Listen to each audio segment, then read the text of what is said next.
Webex Partner Podcast. This is episode 6, and this is your co-host, Taryn Montero, Webex Product Manager, and joining me today as my Cisco co-host is James Adams, Business Development Manager for Webex Collaboration. Welcome, James. Thanks, Taryn. And this is episode 6, and we continue the conversation with our special guest, Sacha and James, Director of Alliances at Theta Lake. A fun fact about Sacha, he has worked with Cisco for over 5 years and was part of my team. Sacha has a deep passion for startups and has won multiple hackathons. And now join James Adams, my co-host, as he chats with Sacha.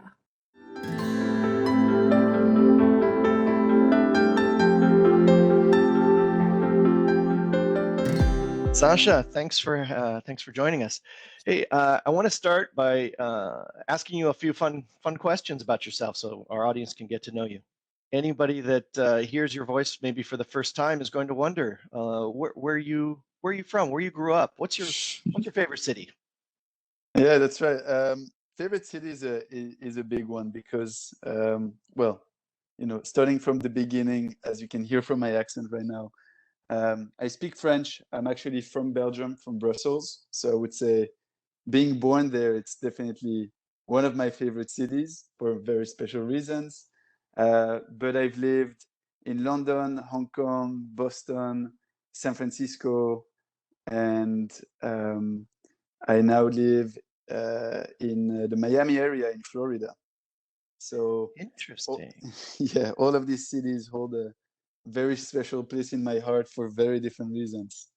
So you've read world traveler there, it sounds like. Not just traveler, world liver. So you've been all over the place.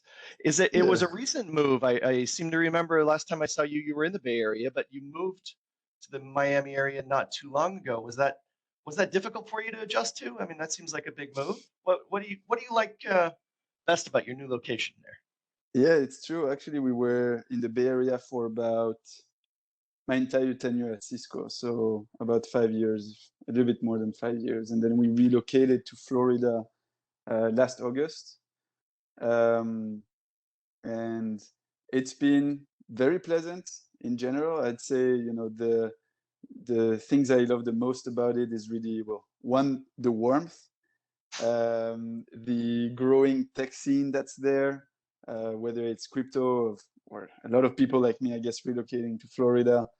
There is a great mix of people too, from all different walks of lives and all types of nationalities, and that's really great to be immersed in that. And on the personal side, I have a 15-month-old son now, and the amenities around here are just amazing, whether it's the playgrounds or the pools and the children's museums, and all of that are really amazing for a 1-year-old to grow up in. And I kind of wish I had that life myself. I can imagine. I mean, Brussels, just the weather alone, from growing up in Brussels to being in Miami is going to be a dramatic shift.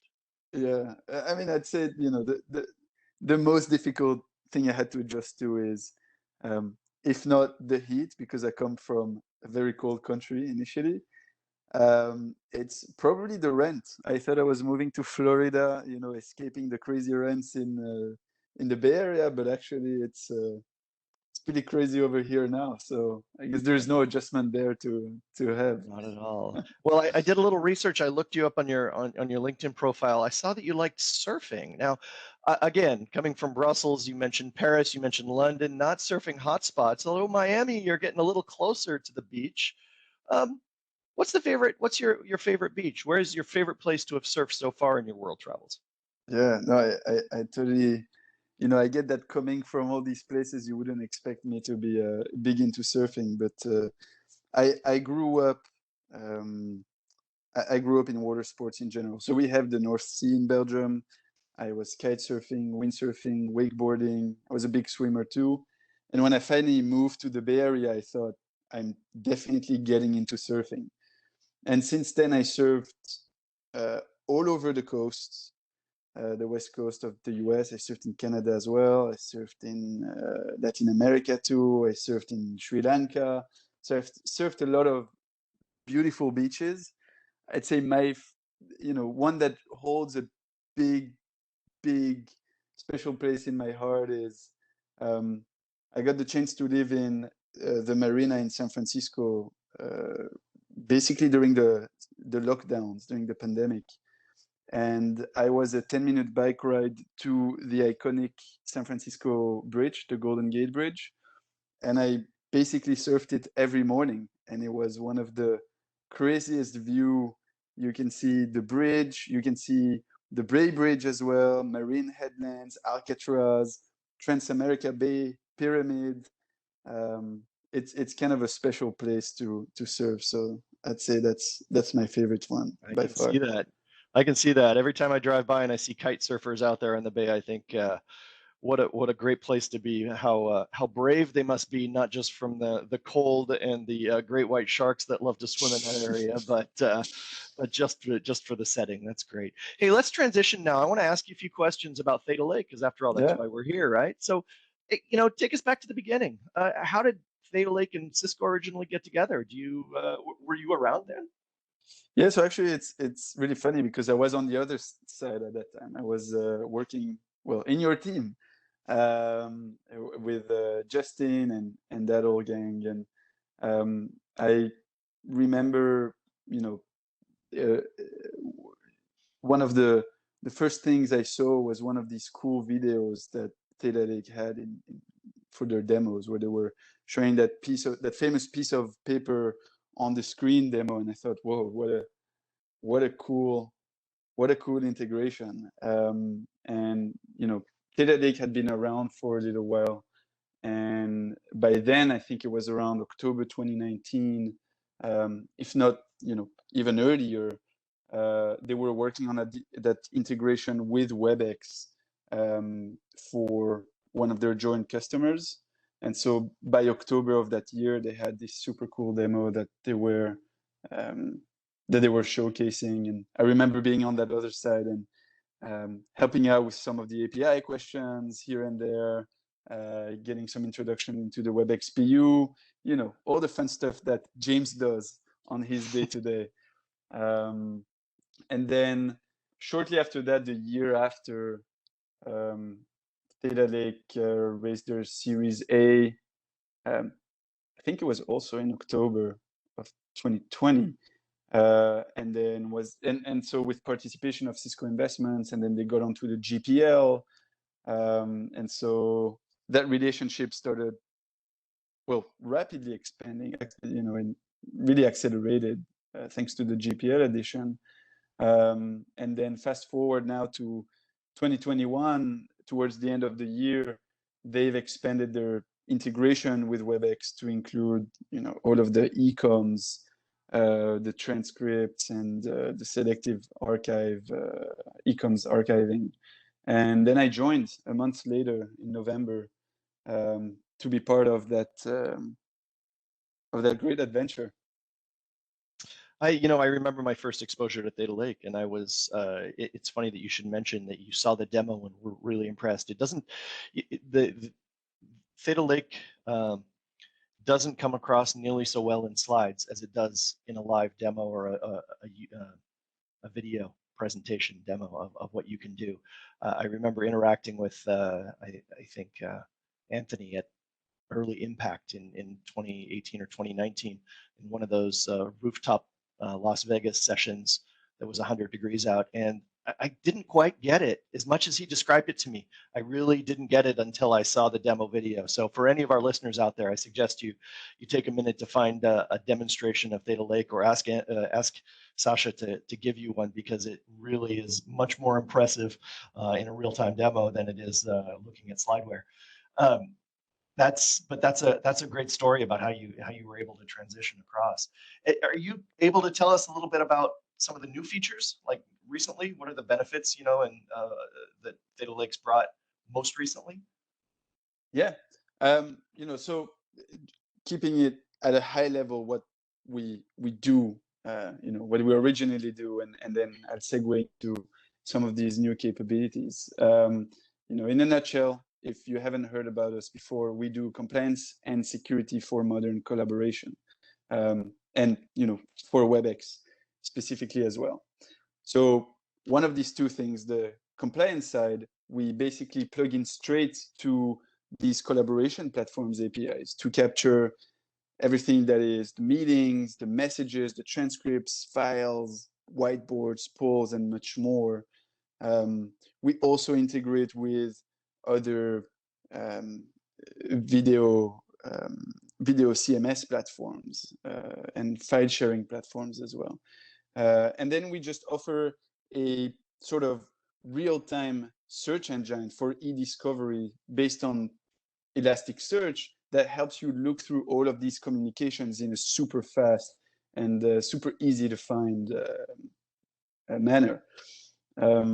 We give the ability to archive all of this in various buckets of the customer's choice so that they can set different retention requirements or even send that to their third-party archive. And so there we act as a connector. We have some smart routing technology based on the type of communications, groups of users, geographies, roles, and much more. And some of the other smaller use cases, or well, some of the other core use cases we have are things like legal hold that we can enable, or one thing we call real-time compliance advisor. And so that's really on the compliance side of things. Then we get into the security and DLP, which is that really the wow factor demos that you mentioned, and these really cool videos is where we have that built-in AI powered detection for risks across everything that is being ingested, everything that is shared, shown, or said, or typed on these platforms or on Webex. So we can capture PII, as well as financial services specifics, like collusion or coercion, finding financial documents in the video, but also a great deal of background risk and HR misconduct. And then we just show that in this review dashboard with this play-by-play view of where that risk has been detected in this content. So Sacha, what are, for someone who's not been exposed to Theta Lake consistently, what would they be hearing from a customer or a partner? What would they be hearing that can help them identify an opportunity that might be, oh, this is something Theta Lake can help with? So in terms of the general use cases that we see across these communities, we operate in 5 big regulated markets across America, EMEA, APJC. So these would be financial services, state and local government, healthcare, education, legal, and most of the time these are really regulation-based use cases. So for example, financial services would be dictated by the SEC to archive all types of what's called electronic communications in the proper manner and for the proper period of time. But other regulations, especially in the financial sector, like FINRA and MiFID for calls, and also apply there. For state and local government or education, then you get into FOIA requests where you have to be able to serve back that data to the people requesting it. And then, healthcare would be things like HIPAA violations, when there is PHI data that's just, being leaked in that way, and being able to figure out whose information has been put out there. And so that's more on the regulation compliance based. And then we also see obviously a great deal of security based and DLP use cases, which could be the cybersecurity risks or data breaches, where we're able to identify if there's obviously PII that has been shared in any of these content, or malicious URLs, or non-material or confidential files that have been shared across all of these medium. And then lastly, we also have some of the more behavioral, as I mentioned, the HR misconduct, harassment types of use cases. Okay, so that's an interesting idea. So some of the folks here might not be subject matter experts on regulatory compliance. So that last one you mentioned is something where you might get outside of that kind of regulatory compliance. Let's talk a little bit about that, a little bit more about that. Give me another example of that use case outside of a pure regulatory compliance. Yeah, so I'd say it would fall into two big categories: the real cyber security DLP side of things, and then the more behavioral within your organization. On the security side, as I mentioned, there is obvious risk of whether it's breaches or attacks or just leak data in general from having your entire workforce moving to the cloud and working from home and using these tools for the first time for a lot of people. And so that can transcend into sharing the wrong URLs or risky URLs when you're not supposed to, or just sharing a file with the wrong person, or sharing the wrong part of your screen on a call with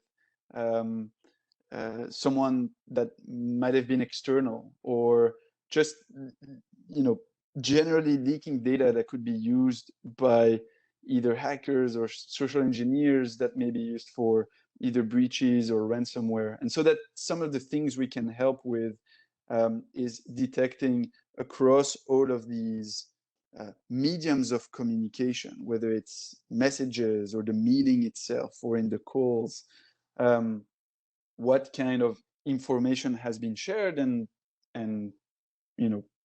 surface that as a risk to the security offices. On the behavior side, we do a great deal of AI analysis on basically HR misconduct, whether it's sexual behavior or illicit behavior, cyberbullying, and offensive behavior in general are some of a few examples that we do on the platform. That's interesting. So that's something that's part of a conversation you don't really hear when you talk to somebody who's talking about regulatory compliance or DLP, that whole aspect of the HR kind of compliance, which might be able to take this this whole conversation outside of that typical realm of compliance and into something completely different. So on that topic, I mean, you mentioned a few times that you have an AI engine. That's a very hot topic. What's next for Theta Lake? What do you see coming up in the coming months, and how do you see this partnership with Cisco evolving? Yeah, so we had a very exciting piece of news recently. We just raised our Series B, $50 million ticket with participation from Cisco Investments again. And so we're really seeing all these use cases and all these solutions that we provide being validated both by our customer base but also our partner base. And so the goal is really to use that to accelerate our partnership with Cisco on all fronts, really throughout the product, whether it's to work with the Webex PU to build more integrations as to what is considered e-communications, whether it's Slido or vidcast, polls, Q&A, whiteboards, really everything that Webex can get us APIs for. Our goal really is to integrate with that and give more of that richness of content to the platform.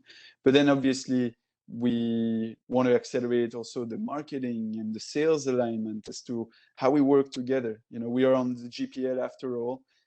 Cisco sellers and partners can resell our technology, and our goal is really to align as best as we can with these opportunities and be great support to these champions out there in the field that are fighting the good fight. For folks that want to connect with you before that, how would they reach you online? Yeah, so obviously the big one is thetalake.com, where we have a ton of information as to what we offer, what a product looks like, but also all this information is really categorized into whether you care about a particular regulated industry, right? We have use cases for financial services, for healthcare, for state and local government, but also if you're looking at particular integrations, you're like, you care about Webex meetings, you care about messaging, or you care about those more horizontal use cases. You care about security and DLP, you care about compliance and archiving. So all of that information is on thetalake.com. Obviously, there's a lot of ways to reach out there. We're also on all the social media. I'm really active on LinkedIn in general, but I know that Theta Lake is active across the board, a good way to get up to date with all of the great information that we put out, all of the surveys, all of the amazing industry articles that our team puts out, just general information about these regulated industries. And if you are a Cisco seller or partner, obviously we have the Sales Connect briefcase. I think it's a great way to connect with us as well, get some information as to how we connect with Webex, what we offer, what are some of these alignments. And so that is cs.co/Theta Lake. And then we also have our Ask space on Webex. That is, we keep it as entertaining as we can, and bring all sorts of updates there. And then finally, I think the App Hub is really where things start in the beginning, right? All the traffic goes to App Hub, where we have our listing there too. All right, let's close it up then with the Ask space for Theta Lake. You didn't mention the URL. That's cs.co/join Theta Lake with a capital J, T, and L in Join Theta Lake. So they can reach out to you there through the Webex app. That was the end of our conversation with Sacha and James of Theta Lake. Don't forget to follow us on our Webex YouTube page, and you can search for Webex Podcast and click subscribe. And you can also find other great episodes there. We appreciate your help getting the word out. Until next time, thanks for listening.